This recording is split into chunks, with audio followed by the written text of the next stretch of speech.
Umar ibn Abdul Azeez ரஹ்மஹுல்லா அவர்கள் தன்னுடைய மரண தருவாயில் அதனை சாதித்து காட்டினார்கள் என்பதற்கான உதாரணம் என்ன தெரியுமா? அவர் மரணப்படுக்கையில் இருக்கின்ற போது அவருடைய சொத்தாக இருந்தது வெறும் 21 தீனார்கள் மாத்திரமே.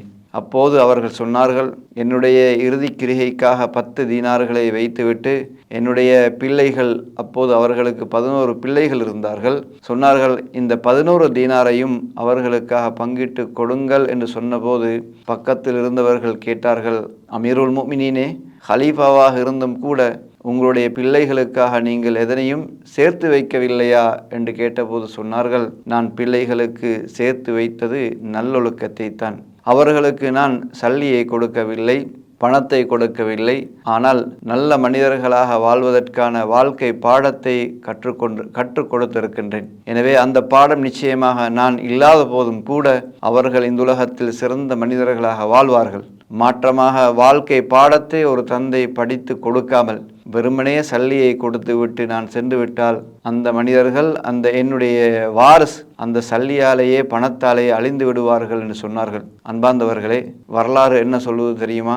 உமர் இப்னு அப்துல் அசீஸ் ரஹ்மத்துல்லா அவர்களுடைய மரணத்துக்கு பின் அவருடைய பிள்ளைகள் சிறந்த மனிதர்களாக, மிகச்சிறந்த செல்வந்தர்களாக மாறினார்கள். அல்லாஹ் தஆலாவுடைய பாதையில் நட்பணிக்காக வாரி வழங்கக்கூடிய அளவுக்கு அவர்களுடைய அனைத்து பிள்ளைகளும் மாறினார்கள் என்று வரலாறு குறிப்பிடுகிறது. அதே போன்று உமர் இப்னு அப்துல் அசீஸ் ரஹிமுல்லா அவருடைய ஹிலாஃபத்துக்கு பிறகு வாழ்ந்த ஆட்சியாளருடைய மகன் எப்படியான ஒரு வாழ்க்கையை வாழ்ந்தார்கள் என்றால், அந்த ஆட்சியாளர் மரணிக்கின்ற போது அவருக்கும் ஒரு 11 பிள்ளைகள் இருந்தார்கள். ஆனால் அந்த ஒவ்வொரு பிள்ளைக்கும் 10 லட்சம் தீனார்கள் மேனி அவர்கள் விட்டு சென்றார்கள். ஆனால் இருந்தாலும் கூட அந்த 10 லட்சம் தீனாரின் ஊடாக அந்த பிள்ளைகள் வாழவில்லை. அந்த வாழ்க்கையின் ஊடாகவே, அந்த பணத்தின் ஊடாகவே வழிதவறி அவர்கள் இறுதி காலத்தில் அடுத்த மனிதர்களிடம் கையேந்துகின்ற அளவுக்கு அந்த பிள்ளைகள் மாறினார்கள் என்று வரலாறு சொல்கிறது.